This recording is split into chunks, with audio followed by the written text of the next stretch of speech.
So we had the Tamron show today with Meri Brown from Sister Wives. I took notes. If you want to watch the segment yourself, you can go to YouTube, look up her name, and then go to the video section. And in the last 7 videos, there are 3 videos about 18 minutes worth, I think is what it was, maybe 20 minutes worth. I'll see how much of this I can get through. She talked about the fact that she hosted the tell-alls for 4 years and then was not asked back. In the course of this, it was heavily implied that maybe Cody was the one who did not want her back, that he had a problem with accountability. She sort of was like, some people didn't like accountability, that kind of thing.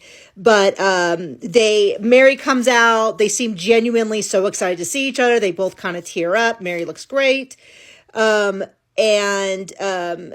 That there was some real genuine warmth. Meri clarifies that she never had a problem with Tamron, and it was not her, and that she also doesn't have any problems with polygamy in general, and that she thinks the kids are the best thing that came out of the marriage.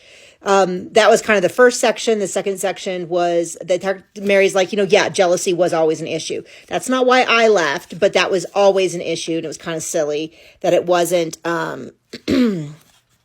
that it wasn't more, whatever.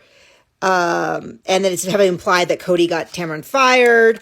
And then there's a couple of times where it's clear that Tamron has not kept up on Sister Wives because she makes a reference to you're turning this place that you bought into a bed and breakfast. And Mary's like, no, it was a bed and breakfast. I'm turning it into someone else. She also makes a reference to Meri getting a legal divorce, and Meri has to clarify, no, that was the spiritual divorce. But she does say that the legal divorce, Meri says the legal divorce was more challenging to her than the spiritual divorce. And that does not surprise me. And Meri clarifies that is because when they had the legal divorce, their marriage was not where she would like it to be, and that she even said in this last season, season 19, that she sort of dragged her feet on offering to divorce Cody because she wanted their relationship to be more steady and in a better place before she made that, but it clearly wasn't going to happen. And to me, it sounded like she sort of was like, here, if I give you this legal divorce, will you maybe start paying attention to me again? And you can watch the show, and it's really clear he's very affectionate with her.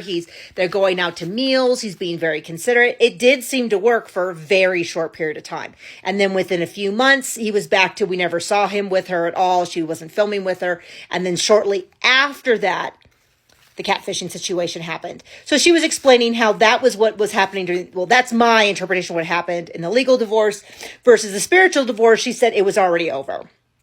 And we saw that. I felt very bad for her with the legal divorce. I'm sorry. Well, both the legal divorce and the spiritual divorce. She certainly deserved better from a man who had committed to be with her for the rest of their lives and into the afterlives. Tamron asked her about, is she talking to anyone? Is she talking to the wives? And she's very much like, I talk to some people more than others. I have different relationships with them. And Tamron's like, hey, Robin.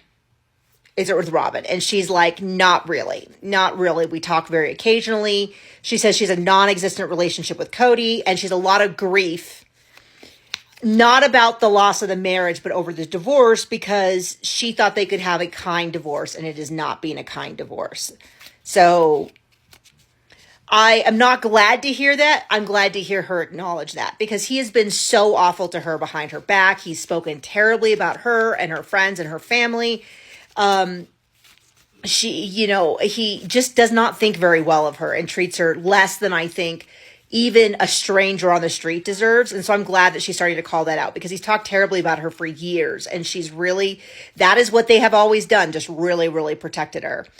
She talks about the fact that she is dating, but no one in particular. She implies that her trip to London was to date, because she talks about how with the apps in a small town, she goes 3 hours north up to Salt Lake. She goes 3 hours south down to Vegas. She goes to New York City. She goes to London. So they kind of heavily imply that her trip to London was about dating a guy. I don't know if that's confirmed or not, but yeah, go tell me if I missed anything. And yeah, that's the summary of the discussion.